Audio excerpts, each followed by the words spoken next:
paths, very on purpose. All right, let me just open up this post. I just got off another coaching call with my group coaching people. So give me one sec. Let me open it up.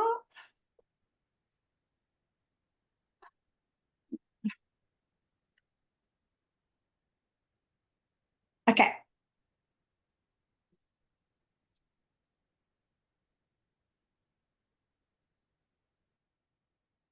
Open. Okay, amazing. So new people always go first. And hang on. Ooh. Still people joining. Give me a sec. I'm like pressing admit like 10 times. All right, now we're ready. Let's go. So, Felicity, I am going to come to you first. Are you on the line yet? Can you? Oh, yep, you are. Hi. Hello. Are you able to turn your camera on? By the way, if you are new here, cameras on, please. Unless, of course, if there's a reason that you can't, it's okay. But I prefer cameras on. My little rule is hello. I love speaking to faces. Hi, Felicity. How are you? Good, thanks. Great to be here with you. And I remember you. I literally, as soon as I saw you, request to join the group, I'm like, I remember her. She was commenting lots. Like you were so engaged. Like I loved that conversation with you. The best. So your question is in response to something I actually said on the webinar, which is, that our partners don't have to be on the same page. Yeah. And you're saying here, that you can see the damage that, that he does. And then you see the generational cycle continue, and your 15-year-old retreats into his bedroom in fight or flight response and all those kind of things. So you're like, how do you continue like that, right? You said he's trying to change, but it's not quick enough for me. And you're meaning your husband, right? Not your son. Yeah. He's trying to change. Okay, beautiful. So I'm going to go through this in two little levels here. So first of all, so imagine this. And I don't say this in a condescending way. I don't mean for it to be like that, but this is, if you really want to be able to help your partner, you imagine that he is another one of your children, okay? His nervous system has no familiarity with being conscious and taking personal responsibility and looking at himself, right? That is a place of shame for him. And it's so normal that anybody that would have that feeling would avoid that. And it's not because they don't want to be a better parent or a better man or a better husband. They're good people, right? And especially if he's, even said like, I want to change, okay? And what I mean, this is why I say I don't mean it condescending, like he's not an actual child, but his nervous system is stuck at whatever point in childhood that trauma took place for him, where taking responsibility and actually reflecting on self was never a safe experience, because it only ever came from an angle of criticism, an angle of judgment, of disapproval, of being in trouble. Yeah. And so every single time that you point out to him what's wrong or what he could have done better or what he didn't do good enough, it is just another validation for his subconscious mind to record that file to say, I suck, I'm shit, I can't get it right, that kind of a thing, right? So first of all, for him to open to the true depth of change, it has to feel safe for him. And familiarity is actually what makes us feel safe. So at this moment, even unsafe situations become safe when they are familiar. There's something we experience all the time. This is why people in domestic violence keep going back. If they don't go back to the same partner, they go to another partner who beats them up again, right? It's like that. Even though it's not safe, it seems crazy if you're someone that doesn't come from abuse or domestic violence that anyone would return to that. But they are so familiar with that environment that they absolutely know what to expect in that environment, that you take that person out of that environment and you put them in an environment where they are cared about, where they are honored, where they are safe, where their needs are met, and that person will go fucking crazy with anxiety because they are just like waiting. Their nervous system is like, just do it, just have the argument, just hit me, just whatever, just like, let's just get this done with, because I know it's coming and I cannot feel safe until it just happens. Once it happens, I know I can relax. I know that I've got a day or two where you'll be nice to me, where you'll be sorry, and I get to and I live for those moments, but they only come after the abuse, that kind of. So it's just it's how we get wired. Okay, so for your husband to truly, because this is a bit of a different scenario where you've got a husband who says he wants to change and that he is trying, okay? That's different to having a partner who is like you're saying, doing damage to the kids or whatever, but has no intent to try or to change or whatever. Yeah.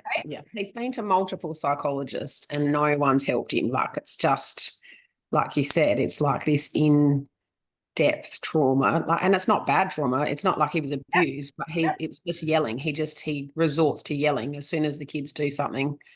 And his expectations are so ridiculous. Because his parents were so OCD, Right. like his expectations. But yeah, he's tried to change them, but he just goes straight back to that child who was never listened to, I think. Yep, absolutely. Let me take these off because I can see they're reflecting in there. It's annoying me. I can see like the reflection of the screen in my glasses, and that's probably what you guys can all see, and it's annoying me. But anyway, I'm trying to talk him into coming to your retreat. That was I know you said something about that on the thing, and him to truly be held in a space where it's impossible for him to not feel. He will feel nervous and anxious and apprehensive coming there and walking in. People that have worked with me on this line right now for 2 years straight that are finally coming, Amanda M, G7G5, like that name up there, she's one of them. She's been in this program 3 years, like has been thinking of coming for a couple of years. This year she's coming. She will feel nervous. Amanda, are you feeling anxious already? Just like, because my shit is going to come up. Like, this is the space for it, right? Yeah. And so that's normal, okay? But if ever there was a year for him to come, this year we have a lot of men. Normally we get like maybe like 5 men that come or something. Sometimes maybe 4, somewhere between, let's just say 4 and 5 or something like that. And 3 of them are like dragged there by their partners, right? They're like this for the first like 3 hours, and then they fucking open, and by the next day they're crying with this beautiful open heart, like It's just phenomenal. And we all love watching the journey of that person, not just the man, but in this case we're saying the man. But this year there's like 10 men coming and lots of partners. There's I think maybe like 4 couples coming. So yeah, I think like the environment for it to feel even more safe for a man who is just never known how to sit in vulnerability, never known how to meet himself in whatever it is that his experience is, that he's feeling. With what's going on with your kids, there's no question if he's resorting to yelling, and if he so anger is a cover emotion. We go through this at the retreat, what cover emotions are. Anger is a cover emotion for hurt and fear. So it's like, imagine like it's a man-made emotion. It's not even a real emotion. It's an emotion that we can like resort to in order to protect what's real. It's like a cover emotion is like the ice on the lake. All you're seeing is the ice. The anger is the ice. But what's creating the ice is the temperatures and the depth of the waters below it. So it's the hurt and the fear. So in any one of those moments, what he's actually feeling is either hurt or fear. And it could be a fear of, like subconscious. It's not like he's actually like afraid, but it's like a moment where he fears not being in control. He fears not being listened to, not being respected, feeling powerless to make the kids listen unless he uses his power, So anger will bring us out of powerlessness. So it's a really good thing when someone's got anger. It's better than someone who's already at the level of numbness and despair and doesn't even resort to their power, to claiming back their power. They kind of withdraw and surrender to the powerlessness. So there's so much hope, like so much ease for him to shift if he just comes with an open mind, and that's all. That would definitely be the best way that I can fast track that growth, and that he would come home feeling a real gratitude for himself, like a real understanding of why he's like he is, but not from a position of judgment of like, why the fuck am I like this? From like I actually get why I'm like this. Like, this is actually not my fault. It is my responsibility and I want to change it, but it's not my fault, right? Yeah. Anyway, but in the meantime, what you can do to contribute to the situation is you did, Jess. So Jess is someone, she's in the comments saying she released a shit ton of anger at the retreat. And she flew from London to come to the retreat. She literally flew in, did the retreat, jumped on a plane and flew home. Like, that's how committed she was, right? And, like, and now she's planning on coming to another retreat from London. So, like, obviously, she thinks it was worth the investment. So in the meantime, what can you do in these situations? First of all, with regards to your husband, is talk to him the way that you would talk to your child. When he gets angry, just insert a filter just to help you with your responses, that he's not an angry man, he's a scared child, a scared little boy, okay? And just by inserting that without being condescending about it, you will naturally, you'll intuitively just have a different way of approaching him, right? Secondly, what you do for your kids. And this is why I say you do not have to be on the same page with your, as your partner. So for all of you out there that have partners on different pages, this is for all of you. It it helps our children to deal with life, knowing how to deal with different parents who are different. I cannot say that to my dad because I will be in trouble. I can say that to my mum. I can have a voice, for example, with my mum, but if I have that same voice with my dad, he'll perceive that as backchatting. Backchatting equals disrespect. Disrespect means punishment, for example. Okay. But if I say that to my mum, she'll see that as me having courage. She'll see that as me expressing myself, and I'm just as important as anyone else is, and I have the right to my opinion. And if I don't do it with an intent for disrespect, I'm allowed to have an opinion and say, I actually don't agree with that, mum, and that doesn't feel fair to me. Right? So they just learn. And then this becomes a skill for life. Okay. That how you treat that boss or how you have to deal with that boss is different to how you have to deal with that boss. How you deal with that friend or that school teacher or that soccer coach or footy coach is going to be different to how you get treated by the next one and how you like interact with the next one. So it can be a great thing. What your kids need from you is validation for their experience. Okay, and you'll get to this in the program when you start watching the videos. I know you've only been here for 5 minutes, but if you do feel the need, if it would help you, you can fast forward to the last pillar. It's all on emotional well-being and trauma. And in there, I talk about some language and how to meet your child in the really big emotions that you can't change. What's important for you, first of all, and for any of you out there with this issue, is firstly for you to make sure or to be aware of any potential codependencies. Oftentimes in a partnership, let's say with you and your husband, where one parent is this dominating, old school, not changing my ways, you fucking toe the line kind of parent. Yeah. Quite often that person has a partner that is polar opposite into codependency, right? Into it is my responsibility to how my children feel, or how anyone feels, is like I am responsible for other people's feelings and other people's nervous systems. And when it becomes a personal thing to you and you feel responsible to some degree for your kids' feelings, and you can't fix their feelings because nothing you're going to say is going to actually undo what their dad just did or their dad just told them or something like that, then it gets personal for you, because what happens is you end up with a feeling that you don't like to feel. So it's like when it comes to codependency, it's like we don't want to let our children feel hard emotions, right? We literally don't actually even give them permission to have deep sadness, deep disappointment. And so because of that, we can't meet them in it and teach them how to move through it. What we do is we spend our life making decisions and arranging things to try to avoid disappointing them, to avoid them ever feeling that sad, to avoid them feeling picked on or feeling alone or whatever. And it's not because, let me say it like this, and I don't mean this in a harsh way. It's not really that we care about the child that much, like them feeling sadness or them feeling disappointment. This is what happens. I don't like how I feel when you feel really let down. I can't handle how that feels for me. So if I can just make it better for you, like if we can just make this okay, and if I can just make you a hot chocolate, or we can do something special, and like if I can get you out of this feeling, then I won't have to sit with how I feel when I can't change that for you. Does that make sense? I think I've been there, but I think I've moved past Amazing. that. Okay, amazing. I don't know if that's good or bad, but now I'm probably just. It's fantastic.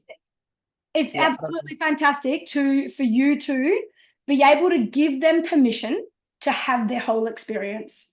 and to allow them to feel whatever their soul needs to feel in whatever way they've taken that treatment and what they've made it mean and what story, and just help them with.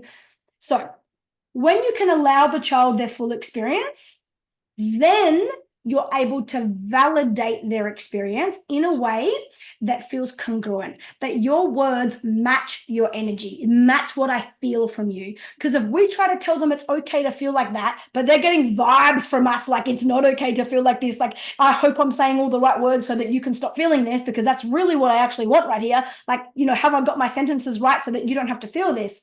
Then they'll get that'll create like an anxiety. It'll, no matter how much we sit with them and talk to them and try to help them, they feel an emotional aloneness, an emotional abandonment, if you like we're not actually present with them in their experience, being able to meet them in that pain. Does that make sense?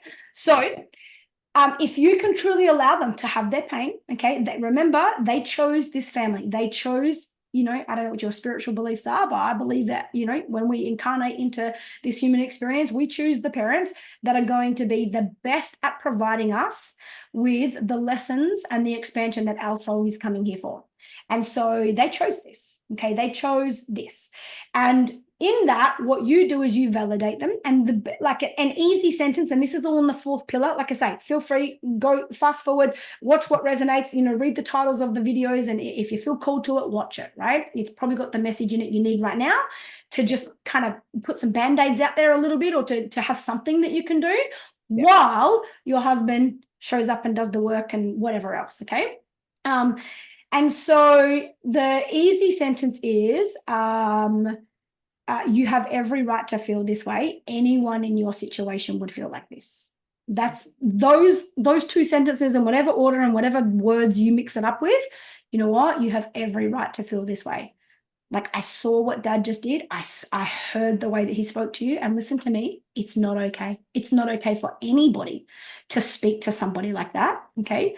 I will have a talk with Dad later. Okay. But listen, right now, this is your experience. Right now, I'm here for you. Okay. Mm-hmm. And you have every right to feel the way anyone in your situation that has just been spoken to like that would feel how you're feeling. Okay.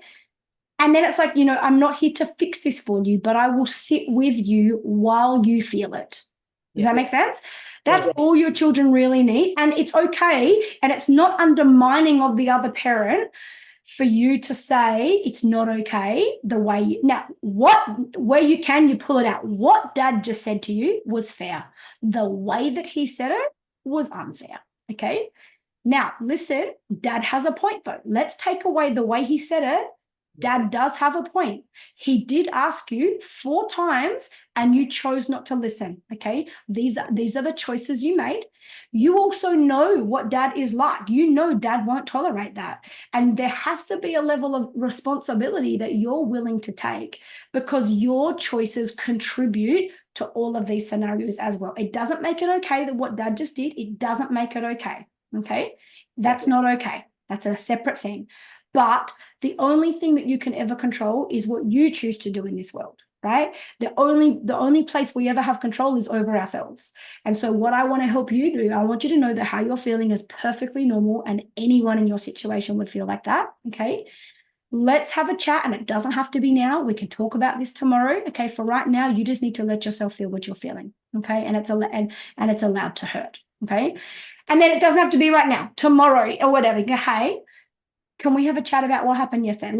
And bring in this normality around talking to your children around, hey, in any scenario, like where is it possible? Where can you see that there was an opportunity in that scenario, and that you, if you can let yourself, if you can have enough courage to let yourself see even just a little bit of contribution you might have made, what happens is it actually empowers your subconscious mind. And next time you're in one of those scenarios, your subconscious mind will pull out that file and hand it to you and remind you that in that moment you do have a choice, right? Yeah. And so what choices could you have made that might have changed that situation? And it's not because this is not your fault, okay? None of what happened is your fault. But we always have the ability to influence our own lives and this is what I want you to learn. I want to teach you. I wish that when I was a little girl, I wish my mum taught me this. I wish somebody taught me what I want to be able to teach to you now. Yeah. Yeah. Yeah. But if you're incongruent in that, and that's why I bring up the codependency thing. So for those of you out there that are listening to this and it's resonating and you're like, shit, this is me or whatever, and you're like, yeah, maybe I've got codependency. I can't let my children experience things or whatever.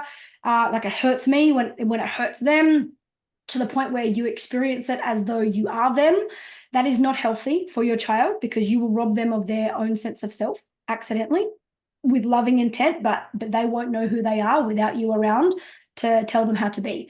So if you go to the private Facebook group and you go to the search bar and type in codependency or enmeshment, about 18 months ago, I think, around a year ago, something like that, there was this big theme going on in this group. And actually, I'm going to talk to Martine about it tonight. You'll hear me go a bit deeper. She's someone that's been here ever since I started this program. She was one of the first people to ever join. And enmeshment and codependency, there's a video that I did where it was one of these calls. It's a replay. So just type in enmeshment or codependency and it will come up. And at the beginning of the night, I talked for 35 minutes just on what is enmeshment, what is codependency, how do you identify it, how do you break those cycles, etc., etc.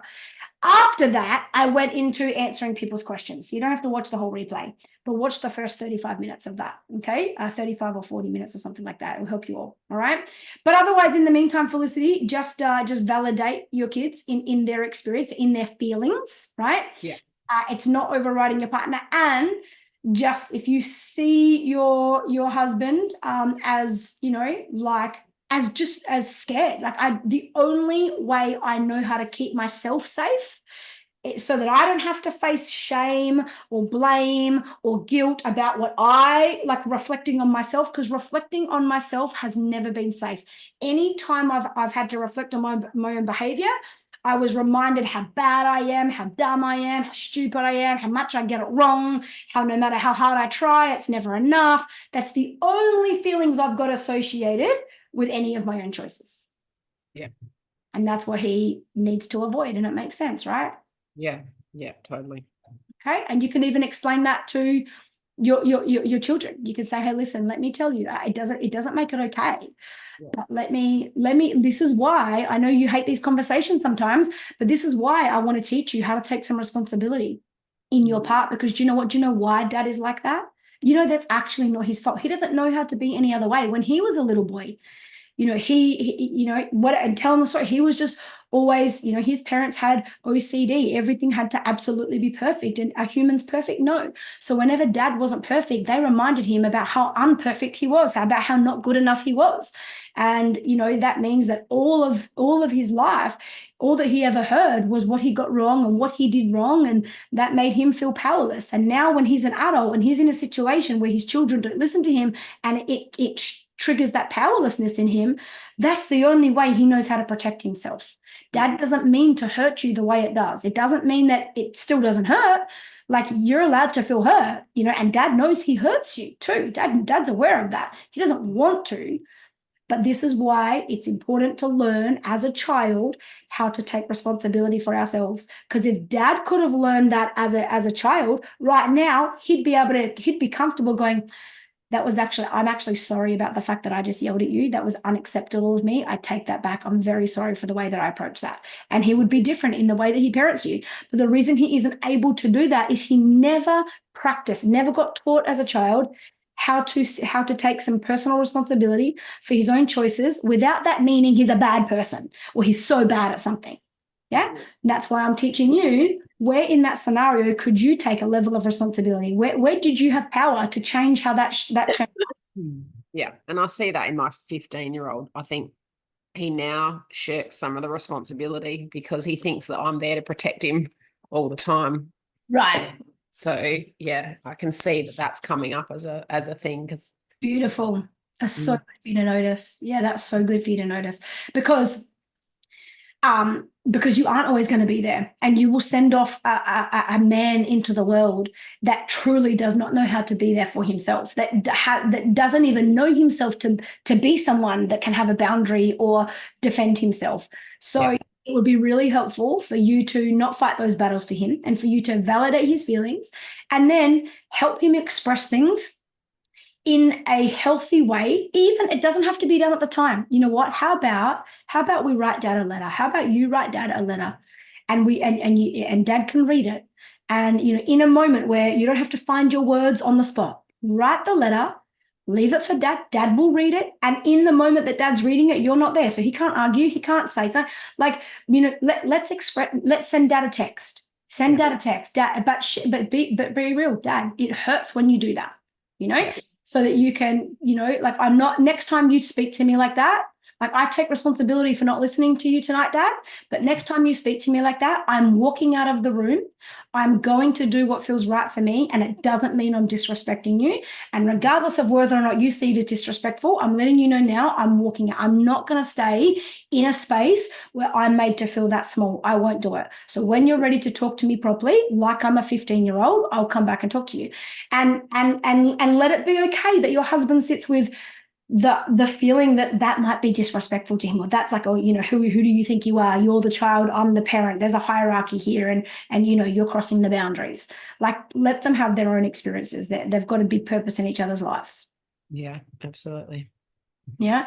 But yeah, if your husband needs a phone call, let me say this to all of you, because we did open up, because we had so many people after the webinar, and some other people in my private groups, literally in the last week reach out. So we closed off our bookings for the retreat last week, but because of the webinar, there was like so much interest.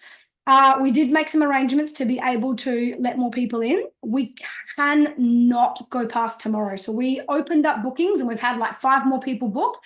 And we have to close it tomorrow because it's 3 weeks away until the event, and it takes us a lot to prepare for this event. And we can't, the only numbers that we let in at the last minute, we always kind of have space for 1 or 2 extras that might have just come across our path that week. They didn't even know us 5 weeks ago or 3 weeks ago or whatever. So if he would like a conversation, or if any of you out there feel like you need a conversation, when we open the more spots, we've limited it to 7 more people. So 5 spots have already been taken. 4 spots got taken on Sunday, and 1 got taken on Monday. So there are 2 spots left. Okay. But even if they don't sell, we can't take bookings past tomorrow. We've just got so much to get done, and I'm not willing to disrupt my own peace for it. So it is going to be a decision that you all need to really feel into. And if it feels right for you, reach out. I'm happy to have conversations with you. I've got flexibility tomorrow to be able to do that if you feel like you would benefit from a conversation. But if it resonates enough and you don't need a conversation, reach out to me privately on my personal profile instead of the Holly Effect. Do it to me privately, because I never miss those messages. And I can just send you the link, or you can just go to thehollyeffect.com, click on retreats. This one's called Happy to Whole. Okay. So if you want to be able to, go into that healing work, then you can go straight to the website and book your spot. If you feel like you need a conversation, send me a message tonight. I'll reply tomorrow and we'll make a time to chat. Okay. We only need maybe 10 or 15 minutes or something like that. All right. So I just wanted to be really firm on that. We can't extend it again, and I'm not willing to lose my peace over it, and I will, because it's so important to me that this runs perfectly. When you sign up, you'll get an email that has a Google form in it that we need back by Friday. So if you do decide to join tonight or tomorrow to come to the retreat, keep an eye out for an email. You'll get a welcome email, and then you'll get a second email. And that email, it's like deadline is Friday. We need to know your dietary requirements. We bring our own private chef. We don't let restaurants cook for us. Like, you are so nourished all weekend.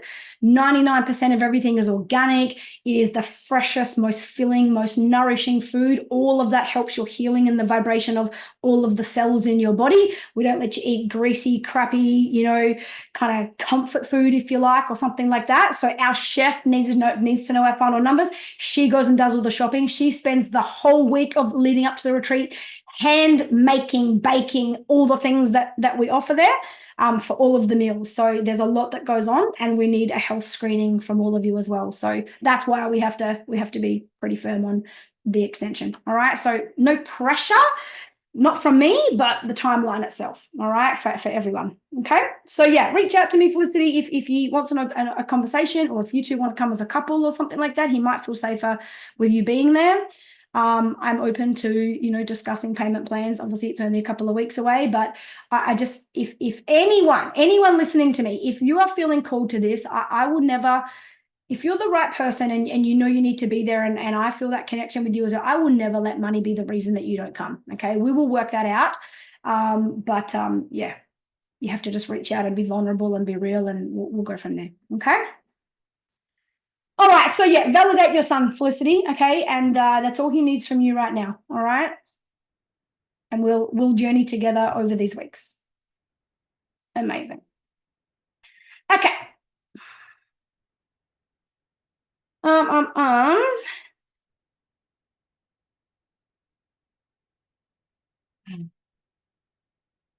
Sorry. Okay. So. Let me see. Is Martine, are you here? Let me see. Nope. Okay. You're not here? Oh, you are? Yeah. What? Oh, hello. Hi. Hello. How are you, darling? Pretty good. You've had a bit of a wholeness journey this week, being, you know, so beautifully proud of your baby girl driving a car now and all of these things, and a great connection on the river all weekend. I saw Tyler caught some ridiculous sized carp. It was massive. But look, I know you're not one of the brand new people, but you haven't been in this space for a little while, like in terms of having a question. And I just think a lot of people can benefit from this conversation. You said like how it's just absolutely like tearing you apart to watch what's going on with your teenage daughter. So for those of you who don't know, Martine has a 16-year-old daughter. She's 16 yet. Like obviously she's got L's actually, so she has to be 16. Yeah. Just give me a little bit of a rundown. Like I just want to kind of feel into you as you speak it to me. I know you said like, you know, that she really believes she's got ADHD and ASD and sensory processing and all of these things, and she's feeling overwhelmed, and her connection to her body, which is very openly a wound of yours that you've shared many times throughout your life, and she hates this, and she's got a real feeling of hopelessness. Tell me what's happening. Like just tell me what the experience is for you in all of that. I think the thing that worries me the most, or the thing that I feel is there's a fear about being blindsided by this, because yes, she's emotional, she goes up and down at different points, but generally she seems okay. And then something will come up and she'll be like, well, I've been faking, you know, that I'm okay. And so then it throws me into this spin of like, is she actually okay at the moment? Is she not okay? Is it like, am I missing something?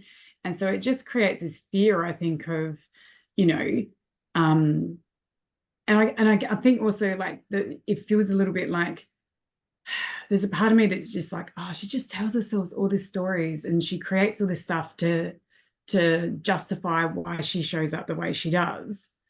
And I don't want her necessarily labeling herself or convincing herself she has all these things, when it's not that there's not things like just that she's displaying that, yes, she could be, but I also don't want her using that as an excuse for how she's showing up and justifying her behavior, when, you know, I'm like, yeah, you can have that, but that doesn't mean you can just sit back and do fuck all like about it kind of thing. And I think because, you know, Tyler's on the spectrum, obviously, as you know, and he's had his own journey, and he goes emotionally through negative shit phases about himself. You know, Stu's the same, like my husband.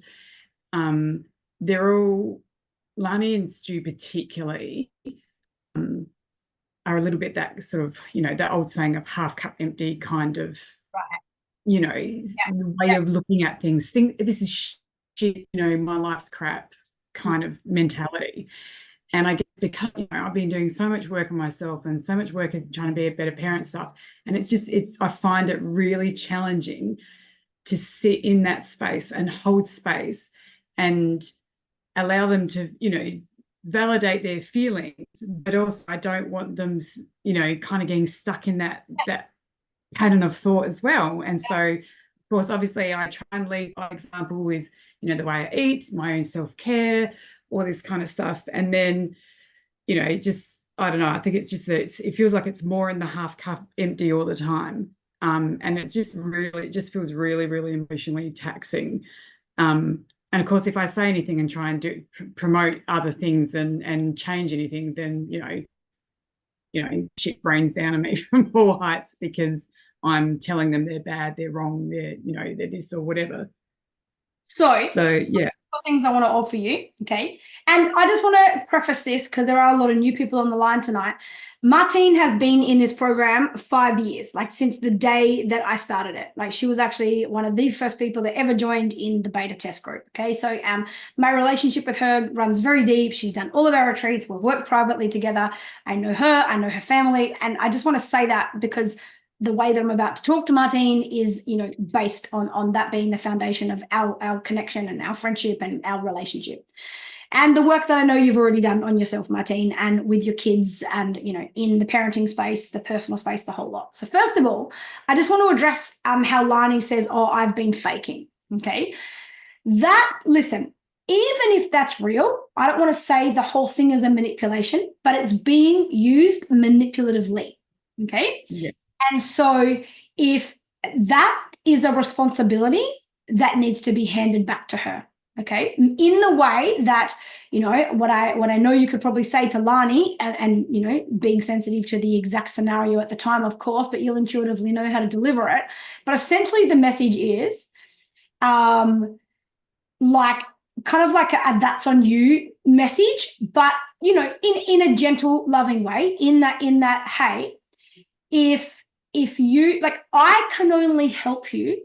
The world can only meet your needs in proportion and in relation to your willingness to be met in whatever space you're in. And if you choose to fake, if you choose to not put yourself in a position to be met at any given time, that is, I cannot meet you where you aren't willing to allow me to. Okay, so if you're choosing to fake, babe, that's a choice that I have no control over.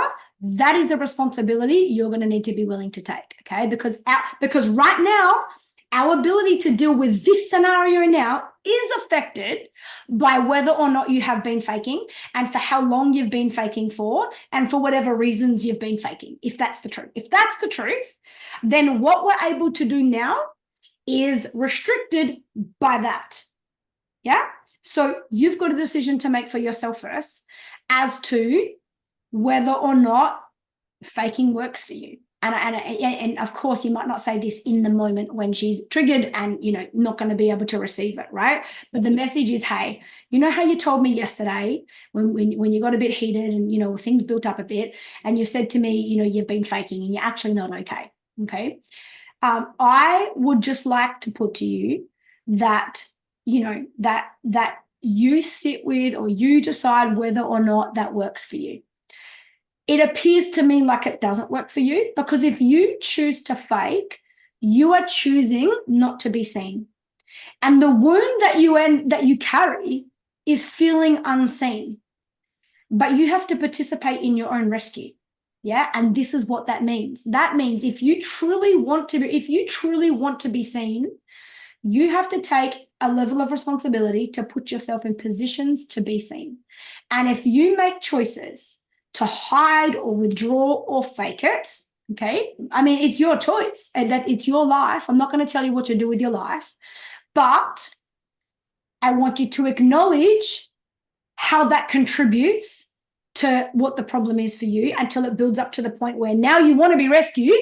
Now you're like, this is all too hard and I've been faking, but my ability to show up for you in the way you need is diminished by the fact that you've needed something for the last few weeks and you haven't allowed yourself to ask for that or be seen in that. Does that make sense? Yeah. Yeah. It's a real responsibility around.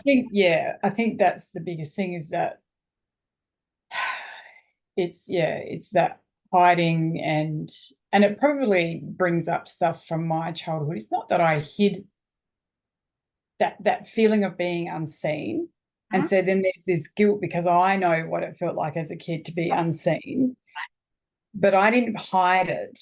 I learned not to try because I tried and nothing, you know, and I was just told to be quiet kind of thing or whatever.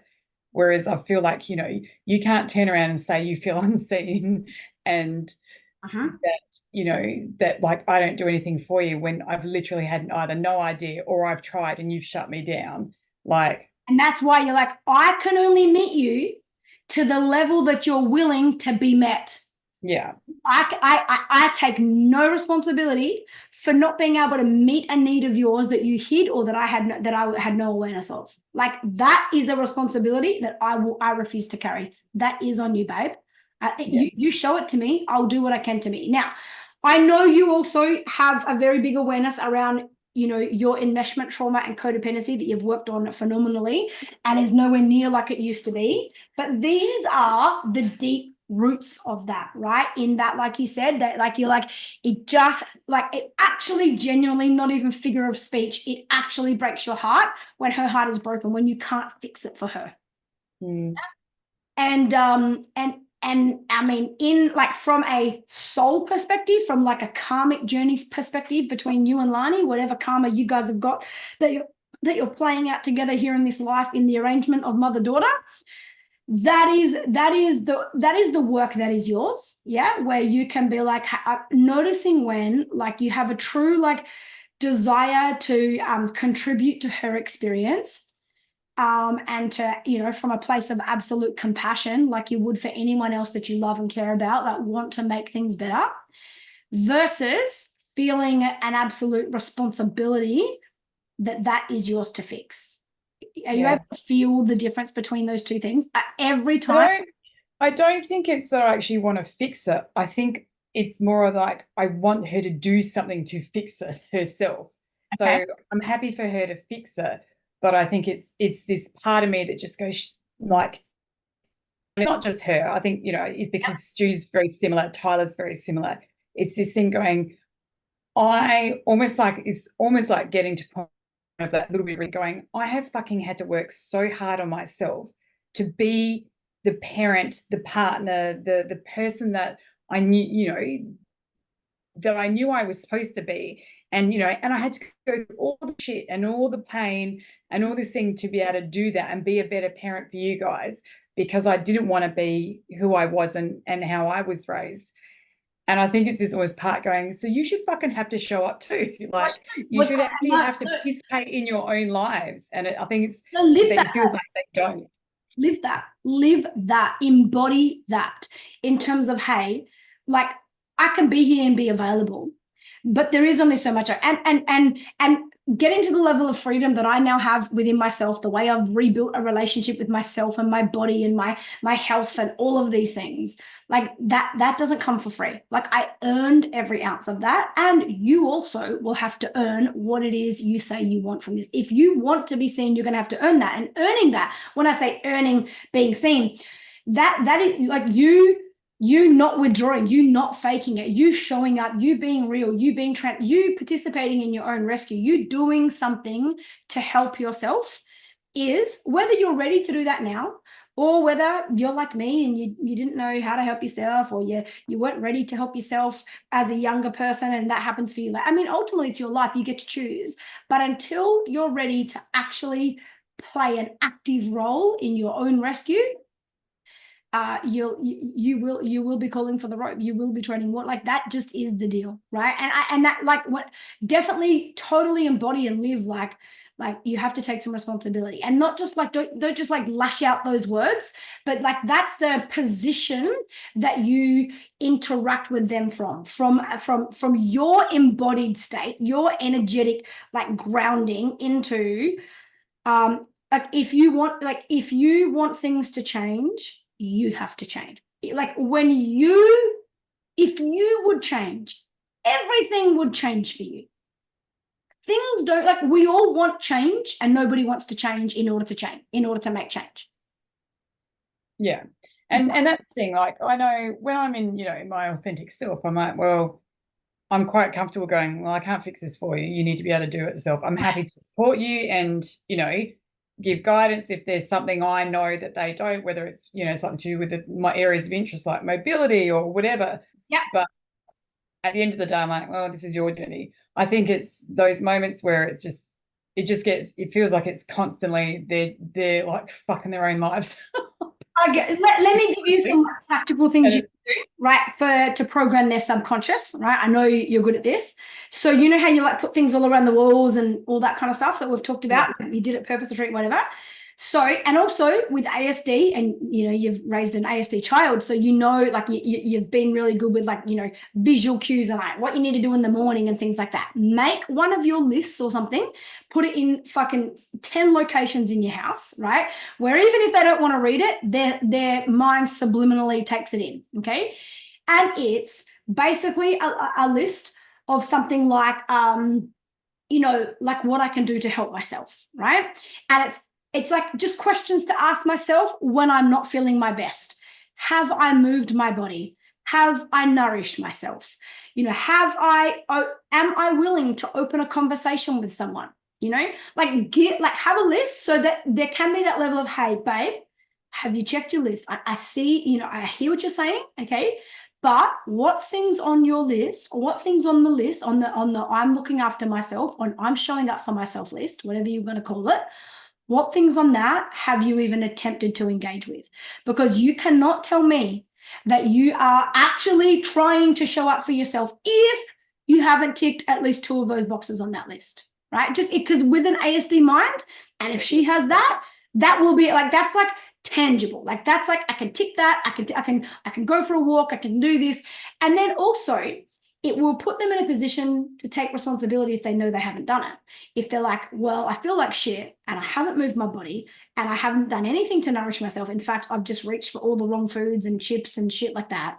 And, you know, I have been feeling like shit for a week, but I haven't talked to anyone about it. And so like automatically there'll be a level of responsibility to the point where they may even hesitate, not out of shame, but out of responsibility, to bring it to you if they know they haven't ticked that, right? Like, but if Tyler has an issue and then he goes and floats in his donut down at the dam or whatever and tries to, you know, fucking catch a fish out of the dam, like that's him moving his body, looking after himself, nourishing himself, you know, like then like you're available. The other thing that I want you to do as a practical step is to help them. So what the rest of your family get absolutely, like, you know, like kind of blinkers on themselves about is what goes wrong, not what goes right, and what they hate, not what they desire. That, like, it's easy for them to focus on how they don't want to feel, what they want to move away from, they've probably got no roadmap for, okay, well, if you don't want to feel like this, how do you want to feel? Like, what's the force of the pull, not the force of the push, right? Like, not what are you moving away from, what are you moving towards? Like, where, not just, I don't want to feel like this, but how do I not feel like this? Well, like, how do you want to feel? They probably don't have an answer for that. They probably have no compass for any state of being or feeling that they want to move towards and align with than what they are. They only know how to move away. They don't know how to move towards. So they're very much stuck in that head of, this is just how it is. Right. This is how my life is. This is what my life is like. You don't understand. I'm like, I do. I just chose not to stay there. Right. Exactly. And you say that. You say, you know what, you're right. I agree with you. Like, this is the life you choose to have. Like, this is like how you're feeling now. Like, I agree with you. This is your life right now. This is what you choose. And it's okay when you're ready, when the pain of staying the same becomes greater than the pain of changing, you'll change. I know you will. All the other options will present themselves to you. And when you're ready, you'll take one of those options. It's okay if you're not ready yet. Yeah. And so when they're talking, don't expect an actual answer, but it's just to like pattern interrupt their brain and just plant a seed, particularly when they're in a pretty emotionally vulnerable state, when they are wound up or they are in their meltdowns or whatever it might be. The seed will get planted deeper, and that is when they come and they dump it on you at whatever point that is. You just say to them, what is it? Like, truly, like a genuine question, but you're not really expecting an answer, but not like well, what do you want me to do about it? Like, what is it you're wanting from me? What is it? Like, I'm here for you. what have you come to me for? What is it you're looking for from me right now? Is it just some comfort? Is it some love? Are you looking for a solution? Are you looking for answers? Are you looking for suggestions? What is it you're wanting from me? Like, yeah, I do ask Lani sometimes, probably not in our super heated movements and stuff, but there are times where she goes on about things that are happening at school or something with friends, and I'm like, is this a vent session, or is this you actually wanting some guidance or ideas? And she went like, no, I just need to vent. I'm like, good, go to town. And so, you know, she'll say whatever she needs to say, and I just will not. I won't. I'll just breathe, breathe the triggers that come up for me. Yeah. But that question, especially in after like they vented or whatever, of like, hey, I'm here to support you, and you know what, my goal right now is just to meet you where you need me to meet you, but I need to know from you what that is. Okay, what is it you're needing, or what are you looking for from me right now? Like, how can I meet that need that you've got? And they won't know, but it's to get their brain to go, I don't know. Okay, well, let's start there. Okay, like take some space, get some whatever it is, you know, and just work out what it is you need. And the minute you know, and it's okay if it takes you a few days to work it out, by the way. Like your brain might have no clue right now, and then all of a sudden it pops into your head a few days later. And that's okay. It's never too late for you to come back and go, hey, Mum, you know that conversation today, I worked out what I needed. Like that's amazing. I will meet you there every time. Okay. But just always ask them, what is it you want? Like, what are you looking for here? Because they have no idea. They're not even looking for progress. They're just looking to get away from how they're feeling, and dumping it on you is just a way to do that. And so a way for you to gently guide them into personal responsibility, and to help guide their brain into looking for how I do want to feel, where I do want to get to, what do I want, not just what don't I want, will come from just you asking the question. They don't need to answer it, but that will send their brain. You know how I teach at Happy to Whole, how the brain, like it needs to complete the whole loop. Like once it's kind of been asked the question, like when you start doing the rumble, right? Like when you rumble with your emotions, like your brain just wants to complete that cycle. It'll just come any answer it'll take, you know, because it just wants to complete the loop that it's in, and the brain can't close it off until it's completed. So you asking that question, they won't be able to help. Their brains will just be like looking for that answer, even if it takes a week, a month, even if like nothing comes out of it until 3 months later when you've said it 100 times, and eventually it'll come. But their brain will like just that feedback loop will constantly be open until they're able to work out, what do I fucking want? Like what do I want? I have no idea. And then that next wave of sadness will hit. I don't know what I want, Mum. I feel so bad that I have no idea how I want to feel. I just know how I don't want to feel. Well, that's a great starting point. Yeah. So do those two things. I think having a list or something, like having something that it's like a. Yeah, I think that's a really good idea. So that they can use that help without having to ask you. Like they can remind themselves in the moments where their brain can't come up with ideas and can't think properly. Like I mean, their brain naturally, if it's subliminally seeing these messages everywhere, will just be like, I haven't moved my body, I haven't exercised, I haven't gone for a walk. You know, that might be in a huff and a puff, and Lani might be on the cusp of like coming out and vomiting it all over you and spilling it all out, and then her brain will just be like, I haven't moved my body, and then she'll be like, I'm going for a walk, and she'll walk out the door. And let her move her body. Yeah. That brings her out of her dorsal nervous system, which is the freeze response. Yeah. Yeah. Yeah. No, I think that'd be good, because it's, you know, it's all the things that I say to them, but because it comes from me, it like, and I've said it so many times, they feel judged or they feel lacking, and you know, and part of that is the way I've got to look at how I word things. But they're also in that hypervigilant state now that, you know, basically I don't even have to say anything, and they're already like, we already know what you're going to say, you know, and it makes them angry, and then I end up in the shit for not having even said anything. So I think, having it visually. Like, I don't think you were on the call. I did it in the conscious community and in one of these calls a while ago, but I tell you something that will help fucking immensely with Lani. You need to get her on lithium orotate. It literally costs $12. I will send you the link, like the link, like whatever. It is like, I've got my girls on it. Like it's for brain and nervous system support, right? But it's phenomenal. You know, do you remember Bernadette, like little Bernie? Yeah, from Purpose Retreat. Yeah. I still do private coaching with her, and she's had, you know, a big history with mental health and crazy epic trauma, and was hospitalized at the beginning of the year, like crazy stuff from childhood, and, you know, like religious cults and things like that, like big time. Anyway, and you know, like her body physically, because of medication she's been on and everything like that, will just move through these waves and these cycles. And sometimes she'll hit a cycle where fucking she just is debilitated with all the feelings in her body.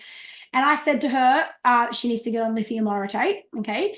And she, within on the first day, because she's so in tune with her nervous system and like how bad she felt a difference. So normally she'll like wake up at some crazy hour of the morning with this feeling of dread in her body, and she can't get back to sleep after that. After one day, she was able to fall asleep, like straight back asleep. And she even went and told her doctor that's got her on the medications and whatever. And actually, he fully supported, you know, was surprised for a doctor to say that, but he actually gave her some studies to look at. She ended up going through something like 3,000 reviews and peer-reviewed journal articles and stuff on it, and just to give herself her own confidence and everything. It's been like at her level of, you know, like some struggles in mental health and everything and what she's been going through. It has phenomenally helped her. Lani's like Bayer, like they're very much in dorsal nervous system, which is absolute freeze. And the dorsal nervous system, the only way to move out of it, you have to move your body, but it's the last thing you feel like doing. And in dorsal nervous system, Oh yeah, she doesn't do it anywhere. You cannot make decisions. You can't say, "Oh, do you want to go for a walk? Should we go now or after dinner?" You can't. You have to be, hey, Bayer, let's go for a walk. Come on, we're going. We're doing 15 minutes. No, it can't be so. Bayer, I didn't ask a question. I said we're going. Let's go for a walk. Emma actually did this just recently with Eden after coming to one of these calls, and exactly the same thing. I'm like, she's in dorsal nervous system, blah blah blah, and then she, because Eden's homeschooling now, and she did the same thing. Eden like begrudgingly went for a walk, and I remember Emma making a comment or a post or something saying after something like 4 days, like Eden she can't talk, she can't answer, like, what's wrong, Eden? Like, talk to me. She can't fight, like she can't answer those questions. In nervous system, you can't do it. But when you move your body, you will. And I think it was like 4 days later, and she made her go for a walk. She said, we're going for a walk. And she, you know, she's grumpy for the first 10 minutes and doesn't want to talk because she doesn't even want to be walking. And then like 15 minutes later, she's like, Mum, now I know what my problem was before. And then just opened up and started talking about it, and you know, got to a place where she's made some amazing progress and was able to really talk about how she's feeling and what's happening. But it would never have happened. You can't override physiology. Like we've been programmed like that for millions of years. Like that's our primal instincts in there. So moving her body, but lithium orotate will help to provide calm to her nervous system. She probably needs to build up to 20 milligrams a day, which is like 4 tablets because they come in 5 milligrams. So you just do 1 tablet a day for a week, and then go to 2, and then go to 3, and then go to 4, like each week. And then I'd keep her on 20 milligrams for at least 3 to 6 months. Can you get it in liquid or some other form? Because Lani can't swallow tablets yet. Yeah, I will. No, Jess, you'll be able to get this. You'll be able to. This comes from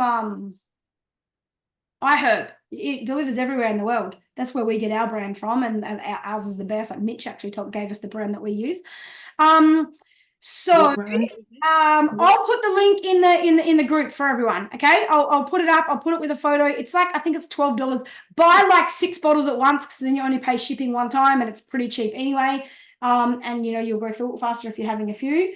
But yeah, with regards to, it's a capsule, not a tablet, so you can tip it into a smoothie or something. You can like pull it apart. Okay. That'll be fine. Says it's not a new country. Fucking Brits, eh? Always got to be hard work. The bloody English.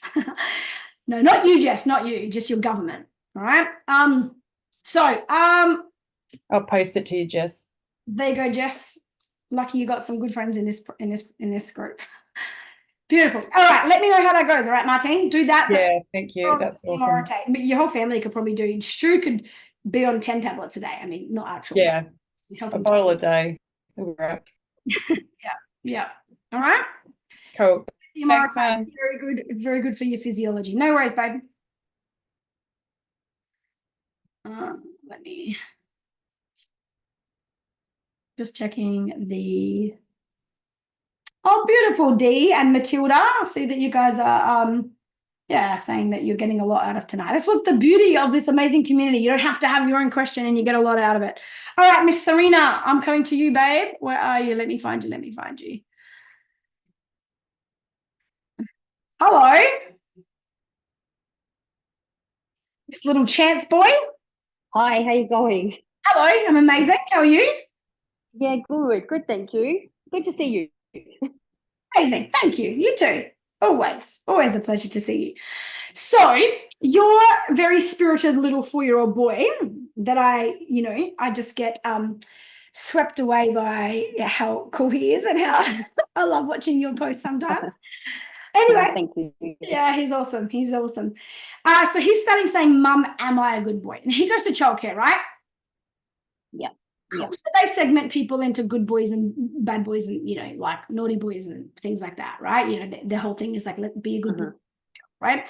And you are never going to be able to erase that from society. So the best we can do is teach our children to be resilient to it and to not take it on as a belief system of theirs, right? So like you said, you don't use this language. You'd love some help on how to best respond to this, yeah? So Yeah, please. let me share with you first what I do. You don't have to be me. I'm not I don't think you have to do what I did with my children. But in instances like this, my first thing was sharing what I believe and what I don't believe, right? I will make it very clear what our family believe. And I pointed out to my kids their whole lives how different we are. And I would literally go, you look when you go to your friend's house, how many families do what we do? You see when you go to this person's house, when you sit at their family and have dinner, do they do conversation? I'm telling you girls, we are not a normal family. We are very different. Most people would never dream to live like we, they would probably love to, but they don't know how. We're very different. Okay. And where that's been amazing is that my kids, it's really hard to bully my kids because they don't care if they're different. They've got a belief that that's even who they are, right? And it gives them this level of bulletproof body armor, right? And then when they get to stages in their life where they absolutely they see their differences, they know that they're different in whatever ways they might be different. There's just a level of comfortability with being different. So it's really hard for them to be picked on because their self-esteem is too strong in that regard. So in this regard, I would say, you know what, Chance? See, this is one of the things that we don't believe in our family. I do not agree with people who call children good boys or good girls. Do you know what I believe? Every little child is a good boy and every little girl is a good girl. And every single child has a good heart. Sometimes the adults have a problem and the adults don't know how to deal with children. And instead of the adults taking responsibility, they try and say the child is a bad child. Okay, I do not believe for 1 second that you are a bad Chance. What do you believe? Do you believe? Are you a good boy? If somebody says to you, "Are you a good boy?" What do you? I will not answer that question. You are an amazing person. Yeah, everything about you is phenomenal. You make mistakes sometimes, but you learn from them. Sometimes your choices aren't the right ones or they're not good choices, but that does not make anybody a bad boy or a bad girl and you don't have to always make good choices to be a good boy or a good girl. So if you ever hear anyone else saying something to you about being a good boy, just tell yourself inside your head, I'm always a good boy. It's got nothing to do with the choices I make. That would be how I handled it with my kids when they were, his age. If it becomes a real big thing, I give them lines. I'm like, if a teacher ever says that, you say, there's no such thing as a good boy or good girl. We're all good people. You tell your teacher that. There's no such thing as a good boy or a good girl. We're all good. I like it. And that. Fucking, give them some medicine to take home for the day. Yeah. That's how I handle those situations. And your seeds will plant much deeper than anyone else's. And so don't be afraid to be judgy in these situations. It helps children. It helps children to really grasp and receive the concepts when you make yourself better than other people. Like, it's okay to be better than other people, because actually, if we have a better attitude, if we have, more empowering belief systems, if there was a hierarchy of every human got put on a list of where your frequencies are, where your belief systems are, where your perspectives come in at, and that put you on a hierarchy, you would be above those people. Like, you would be. It's just a fact, right? It's like if we all measured our heights, I would probably be near the bottom of that fucking list, right? It's just where I'd be. It just is what it is, okay? And if there was a way to measure our attitudes and our belief systems, like we can measure our heights and our, weights and whatever, and our eye color and our hair color, then like if there was a scale for that, we would be above them. We are different to most people. Most people don't know how to think like us. Most people have beliefs that are so far out of what our hearts know to be true that we just let people can be people, they can have their opinion, but don't you ever let yourself believe it. And I used to, my little quote to my girls was always, I taught them this concept about stand guard the door to your mind, right? Stand guard the door to your mind. And I taught them that at 3 years old, just like even when they couldn't even grasp what that meant, by the time they could understand what that actually meant, when a situation showed up at 7 years old in the classroom and that was a quote I used and the penny finally dropped for them, because they've heard it 50 times in their life already, it landed deeply. So I'd be like, in this situation, in these situations, we have to stand guard the door to our mind, which means we have to be our belief and what we know about ourselves. We have to be on standby. Imagine that you are like inside your own head, and all of the things that people say to you are thoughts that go into your brain, and your consciousness, like who you are as a person, you're like there like a guard beside the door to your mind. You can give this to him physically. Go buy a fucking toy brain and buy a guard and let him visualize the whole thing. This is you inside your head. And all the thoughts come in, but the only thoughts and the only beliefs that go into the brain, that the brain then believes becomes its own thought, are the thoughts that we let in. And this is where we have to be the guard. We have to go, hey, I can't change what people say. I can't change what people do and believe, but I can stand guard the door to my mind. And there are thoughts and there are beliefs and there are things that people do and say that I don't let into my brain. They just fall out of my brain. I don't let those ones in. When somebody calls you a good boy or a bad boy, that's one of the thoughts you don't let in. You stand guard the door to your mind. And that was just something that, like, still to this day, that will just fall out of their mouth in a normal sentence because they've heard it 10 billion times. Yeah. Okay. So give him that concept and tell him I don't believe in that, and I will not use that language, and there's no such thing as a good boy. And you tell your teacher that. Yeah, I can't wait for him to tell his teacher that. That's going to be hilarious. Yeah, 100%. Definitely. Yeah. I'd be like, oh, That's so good. He told me to. I might just check myself on that one. Yeah, exactly. Exactly. And if they do talk to you about it, go, yeah, right. And what was your response to him? Ask them, what was your response? I'd be like, I didn't know what to say. Yeah. Oh, well, the wisdom we can gain from children, hey? Yeah, I'll just Thank you so much. He's a good boy. Yeah, we're all good people. All good people, indeed. Thank you so much. Him to teach that to his friends. If he's got a little friend that is the naughty boy, that's got the name, that's got the label that, maybe he hears that about or something like that, maybe that's what's come from. Tell him, if ever you hear somebody tell one of your friends that they're good boys or bad boys, you tell your friend there's no such thing. You're always a good person. Sometimes we make bad choices. Sometimes our choices aren't good, but it never changes that we're a good person. Cool. Oh, I think you might be breaking up. Did you hear me? Have you got it? Yeah, I lost you a little bit there. Sorry, I think. That's okay. No worries. I've covered it anyway. I'm just rehashing. All right. So let me know. Thank you so much, Holly. So welcome, darling. Thank you. Bye. All right.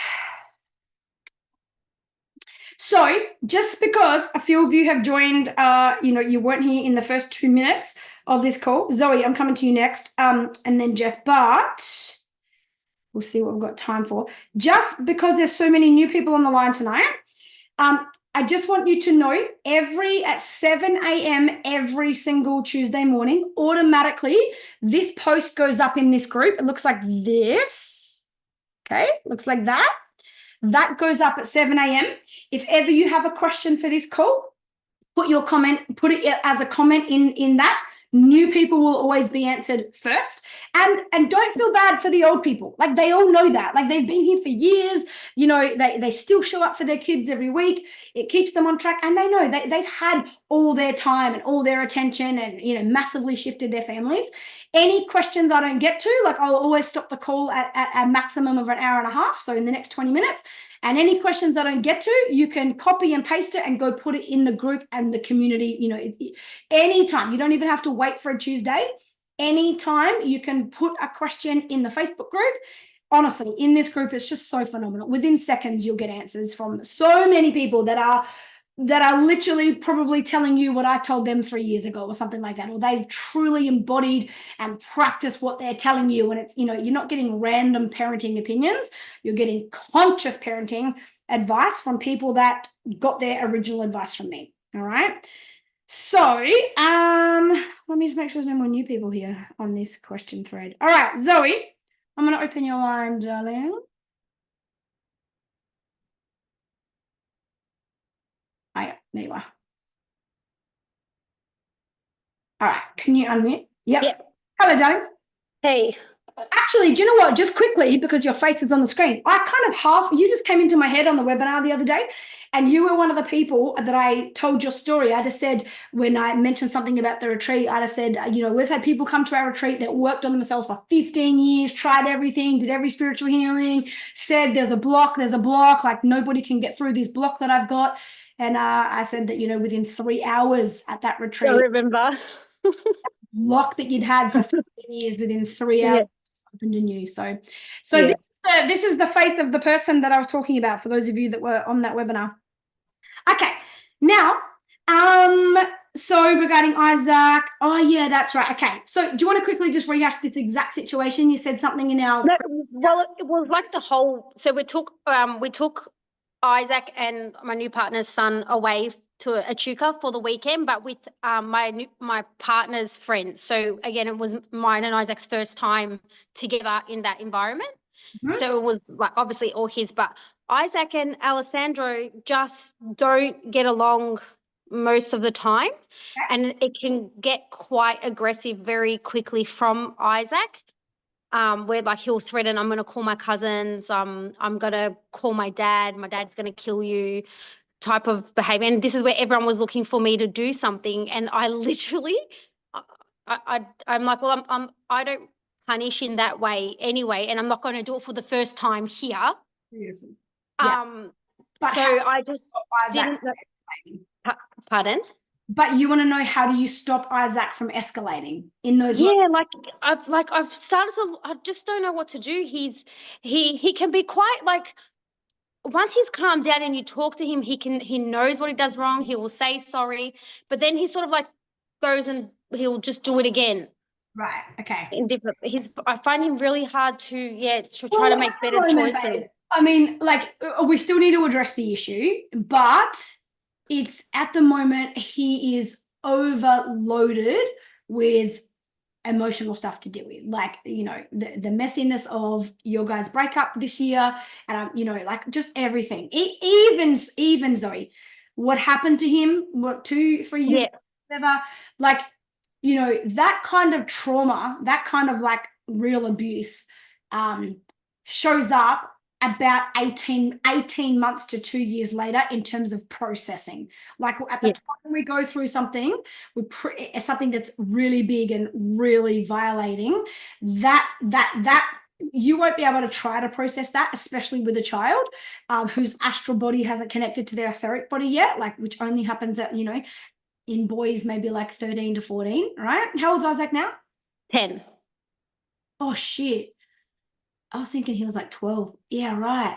Okay. So yeah, I mean, he's still got a couple of years before that even begins to develop in him. Okay. So in the meantime, like just you don't like these out of character behaviors from him are just his attempt to find his place in the world now that his world has been shaken, like it's been rocked. And you know, his dad, look, I see where this is coming from. He actually probably feels some real disappointment, some real feelings of being let down, some real feelings of almost even probably disgust and shame over what he has seen and known his dad to do, the choices his dad has made this year, particularly around you and, you know, everything else, like coming to your house, you know, to fucking bring people and beat up your partner, just all that shit that happened, right? And so the little boy, you know, when you start the healing journey, and we did this in the soul parenting program, right, where actually you did this even at retreat, that whole moment of like letting your hero, your mum, or the person that you basically parented or whatever, fall off the pedestal, right? It's in the moment where we admit to ourselves that our parents weren't, we might love them, we know they did their best, but we have to admit, let's say, that they fucked us up in some way, that what they did absolutely caused the issue that I've got now, right? And when you're coming into that kind of experience for the first time, but even when you're choosing to do it, going on a healing journey, or as a child, like he will fight to protect the position of his dad as a hero in his life. And at the moment, he's battling really hard with that, because all of the things that he knows that his dad has done and said and created are reasons for him to fall off the pedestal, right? But he's clinging to what he can to keep him on the pedestal, because we want our parents on that pedestal, because that's how we have the hero. And when that hero is no longer the perfect hero that we saw them as, we see them as a real person who has made some mistakes and did some wrong things, we go into a grieving process. We lose the hero. We don't have a hero anymore, because my hero I now see is not so much of a hero, right? So where he pulls that back and fights to be able to keep his dad on the pedestal is well, my dad will fix the problem. Like my dad will come kill you. My dad will do this, you know, I'll get my cousins, you know, whatever, right? And that's where he's like, the one thing, like, I can't really believe my dad's that good anymore because of this and this and this. And all these reasons make me realize that he's not the hero. But if I can find that one thing, my dad would kill for me if he needed to. Like, that's the truth. Like, his dad would kill for his child if he needed to, right? Like in a fierce, protective, beautiful way. But he's clinging to the part of his dad that is still real for him, in like, oh, I'll get my, they're like that's where he gets his closeness to his dad right now. Like, I know I could just call my dad and my problems will be solved. Like, you know, you'll never beat my dad, right? And so in that moment, that's the need that he's meeting for himself. Like, that's the moment that his dad gets to remain the hero. Like, you better not cross me because my dad will come for you, right? And everyone's scared of his dad, rightly so, right? So that's where the behavior and him using his dad as the weapon, if you like, is because that gives his dad significance, and he's trying so fucking hard to keep his dad up on somewhere that he can still see him as a hero. Okay, like he's trying not to lose that position in his life. Yeah. So in the moment, what do you do, right? Because you still need to, especially, did you say he pulled a knife or something? Was it something? Yeah, he did. He brought a knife out, but he actually said that he was going to kill himself. So people who seen it thought that he was getting a knife for the kid, but he didn't. He took it to the room. Obviously, I went and got it, hid the knives, but he never threatened anybody with the knife except himself. Okay. Yeah. And that's more just, that's not even really I want to kill myself. That's just you know, like, I'm feeling so powerless. You know, I need to be seen. Maybe even a moment of like, you know, I remorse, like fuck, my brain has just kicked back in. I've just realized what I've done, and now there's shame for me or embarrassment or whatever. And so this is how I can change it from being seen as the perpetrator to being seen as the victim. Like, right now, I people to love me. I need to know people care about me so that I don't have to face whatever consequences I'm going to get for that behavior type thing, because that is out of the love. That is way out of character for who Isaac is in his heart, right? Yeah. So, So when he makes comments like, let's say, about, oh, I'll get my dad onto you and my cousins and whatever, minimize it. So what I want you to do, because in that moment, you can't just meet him in the space that he's in emotionally. You can do that later, because right now Yeah. he's not available for you to meet, right? You can't offer him, he's not gonna connect with even love in that moment, because in that moment he's got a shame and a hatred for himself that he won't be able to receive love in that moment, right? So what you do to help, so to give his, and because he's 10, you can use this to your advantage. It's a little bit manipulative, but everything has its place. And if this keeps everyone safe and stops the behavior, then, conscious bribes, all of those things, conscious smacking, conscious manipulation, like being aware of what you're doing and using it intentionally, not just as an easy option, has its place, right? So how you manipulate his mind here is he's going to respond to his feelings, and he only in these moments he's only responding to what he's feeling right now. There's no thought process, there's no logic. Like that whole neocortex in his brain, which is about this big right now, is shut down, right? So give him an emotional experience that he doesn't want, that he'll naturally want to avoid that scenario as well, right? So and his need to avoid that scenario, that situation, or that emotion that he'll feel will be what controls his behavior. He won't do that or say that because he knows if he says that, you're going to say this, and he fucking hates it when you say that, right? So just minimize him, okay? And don't ridicule him. But for example, when he's like, oh, I'll get my cousins onto you, you'd be like, Isaac, just roll Isaac, you won't be getting the cousins onto you. Stop being the tough guy, okay? No one's getting no cousins. Your dad, Isaac, you make yourself sound silly, mate. Your dad's not coming to kill anyone for you, okay? All right? It's just not going to happen. You don't need to use that to be tough right now, yeah? So whatever it is, play it down. Make it so almost like a dismissive, yeah, sure, okay, sure. Because he will feel, because the intensity that he's coming at is looking to feed off an equal resistance. So when you're like, Isaac, do not say that, he's like, please, that's the stimulation I need to feed on what I'm looking for right now. Those peptides we talked about how the emotional addiction of our body feeding off emotional peptides, and that's how we get stuck in emotional addiction. That's what he's looking for in that moment, right?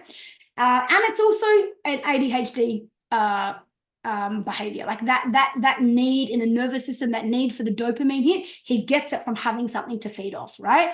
You have to rob him of something to feed off. So you have to completely shift and change refuse to meet him at his level of intensity, because he will feed on that emotional addiction in him that needs the hit, that literally is like it's on cocaine right now and it just needs the next hard stimulus, and it gets its dopamine hits.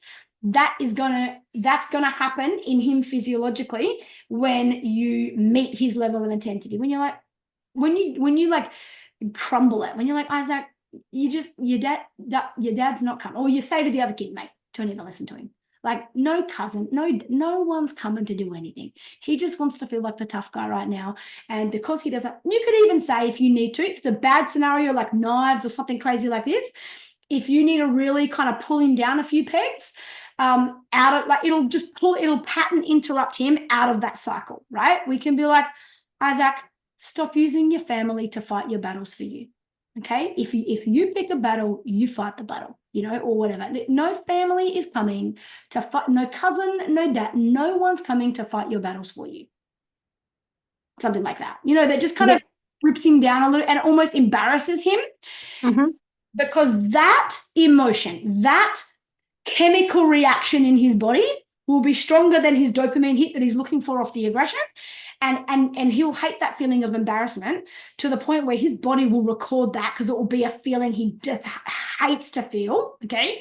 And that then will get retained by his brain more likely to know that if I do this, that's what I end up getting, and I don't want that feeling. And the only way to avoid that feeling being minimized by my mum in a situation like this is for me to not be a dickhead out loud, not say dumb shit. Yeah. Yeah. So you're not hitting him, you're not yelling at him, you're not punishing him. You're just like, Isaac, what are you on about? It's just not, you almost make me laugh. Like, that's not even true. No one's coming to do anything for you. You know? Yeah. It's almost like, yeah, without belittling him, without, don't go twisting the knife in him, but just show Yeah. the big deal. Okay. Let me know if that works. I feel like it will. Like I know Isaac. I feel like I know him pretty well. I mean, he is getting older since, I've done a lot to work with him or through you, with whatever. So let me know what his response is, because there is a chance that fires him up more, and now he I feel like I've said things like, Isaac, he's not coming. I don't know why you're saying that, but then he can get even more aggressive. Like, he'll it's almost like, say the kid's playing PlayStation, he'll just turn the TV off. Like, he'll go and do something. Okay. Yeah. Like, or it's just I just sort of had to stop it in that. What happens? Moment. You can't stop that. Yeah. Can do, if you turn the TV off and he gets to the TV before you do, what can you do, right? Yeah. You turn it back on. But you can be like, oh, well done, Isaac. Well done. What a hero. Yeah, you turn the TV off, because you can't handle your own emotions, you want to ruin it for someone else or whatever. So if you feel like pull him out of that space. But then how do I handle the other child? Obviously, because he's still he's sort of in my care. Obviously, his dad's here, where he's retaliating back because he's thinking this is not fair. Yeah. Okay. So ideally, you need to stop it. When you're in a blended family situation, you should never parent each other's kids. So in a moment like that, especially if your partner is there, you need to remove them from each other, like just adult, even if you have to pick them up and move them, or whatever, have to be removed. Even if you have to grab them by their shoulders and move him there, okay? And his dad needs to be stop. No reaction, okay? It does not help the situation. And then you can do the same with Isaac. So they're away, so they can kind of be spoken to by their parents without feeling like the other one is hearing what their parent is saying to them. So make it a bit safe for them by taking them into rooms or getting them out of the room or something like that. And don't let it be okay, and say, Isaac, listen to me. Not okay. Nothing you did out there is okay. I won't tolerate it, okay? It's not a punishment. You need to go to the room, okay? And it's not because I'm sending you to your room. You're not grounded. Go to your room until you feel like you are a safe person to be around, because I will not have any unsafe person around the rest of the family in this house, whether it's you, whether it's the other kid at some point, whether some random person came. I will not have someone that is not safe to be around in this house. So until you know that you can make safe choices and you come back to who it is you actually are, you go and you sit in your bedroom, just so that I know you and everyone else are safe, okay? That's what you're doing. You're not in trouble. It's not a punishment. You're not like, go there for an hour. You go until your nervous system comes down. Now, you are not coming out. So you can be firm, you can be hard, move him, pick him up. Like, if you need to push him there, don't shove him there. You can use your power to grab him, move him, and if he gets too strong for you, this is a moment where you could ask for your partner to help. You say, Isaac, listen to me. You listen to me now. You have a choice. You walk to your room. I am not strong enough to stop you. You either walk to your room, or I will have to call whoever your partner is. What's his name? Gian. Or I will call Gian, and I will ask him to help put you in your room. Not because you're in trouble, but because I will not be pushed the way that you're pushing me, okay? You need to go to your room where you are safe. And if I'm not strong enough to do that and you're not willing to do it, then I will ask for help. That person is not doing it to you. That person is helping me with what I want to do as a parent. So he's not putting you in your room. I, as your mum, am saying you need to go to your room until you are safe to be around. I don't have the strength to force that on you because you're stronger than me, whether it's now or in a year or two or whatever, and you're tiny, right? And so that's where, you could bring, but Gian can't speak to him. Gian can't handle him. Gian only physically helps move him if he's being unsafe. Yeah. Would it be a good idea if I sat with Isaac? If we did if it was a first new thing, because obviously it's going to be a new thing, so I haven't done that. Yeah, Can absolutely. I offer to sit with him until he feels safe? Absolutely. Yeah, you can give him the choice on that. You can tell him that you will, or you can, and you can even say, okay, if you don't want me in your room, I'll sit outside the door. Okay, you're not in trouble. I know who you are in your heart, and the choices you are making right now are not who you are. And until you are back in alignment with who you are, and I know that you and everyone else is safe, I will be here so that you feel safe as your nervous system comes down. You can even go back to reminding him about his guard dog. Your guard dog is like way out. Your guard dog is savagely attacking everyone right now. I will sit here until the guard dog is back in the kennel.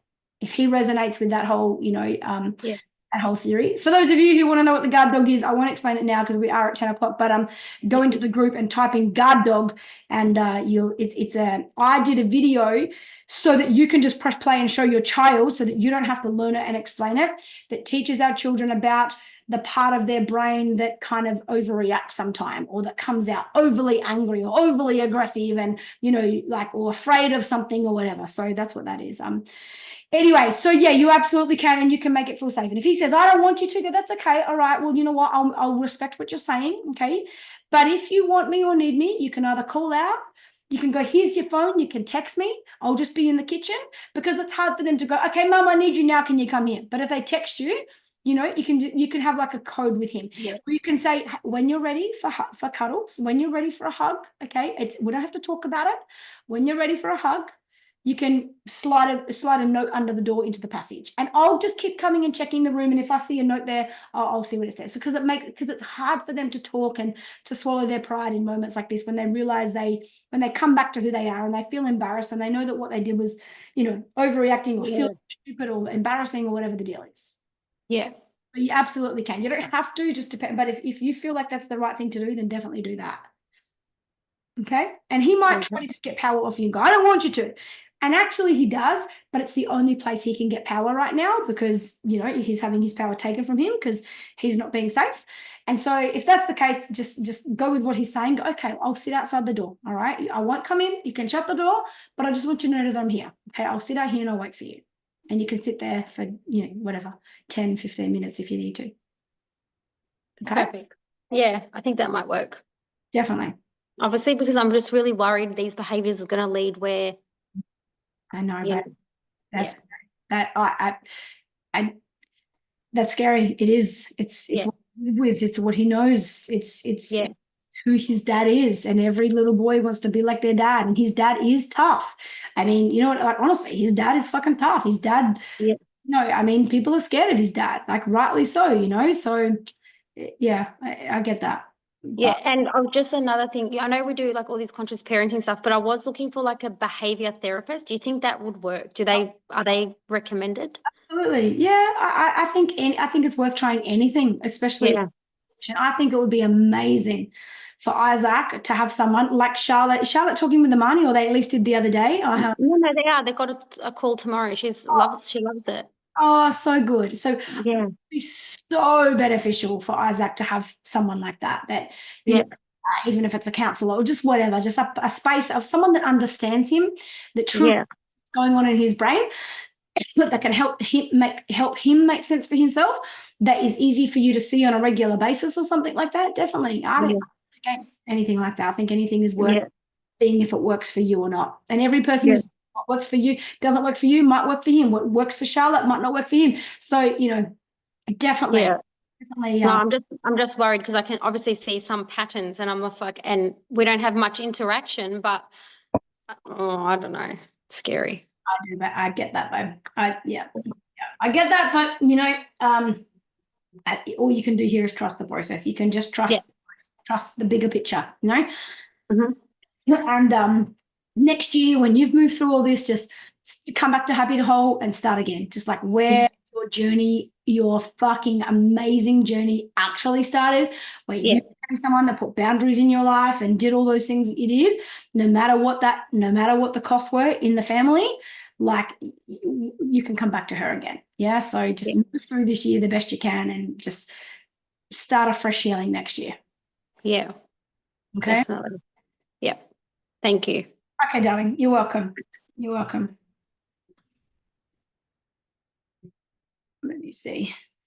All right, beautiful people. We are gonna close it off there for tonight. If you have a question that you really need answered that I didn't get to tonight, put it in the group. Otherwise, you can definitely bring it back next week, and I will prioritize you. Otherwise, this replay will be up in the group tomorrow. Remember, you can use the search bar in the group to look for anything specific. And just to recap, for those of you that weren't here at the beginning of the call, if you are thinking of coming to the retreat, we have to close our bookings tomorrow. The retreat is in 3.5 weeks, or three weeks this weekend. If you need a conversation with me, if you have questions, reach out to me privately. And there are 2 spots left. We opened up 7 more spaces. 5 spaces have been taken. There's 2 spots left, but no matter what, it closes off tomorrow because we have to get ready for the retreat. Okay, so please reach out to me tonight. You're welcome to send a message. I won't reply to you tonight. I want to go to bed, but I definitely will reply to you first thing in the morning. Okay, otherwise, I will see you back here next week. Good night, everybody.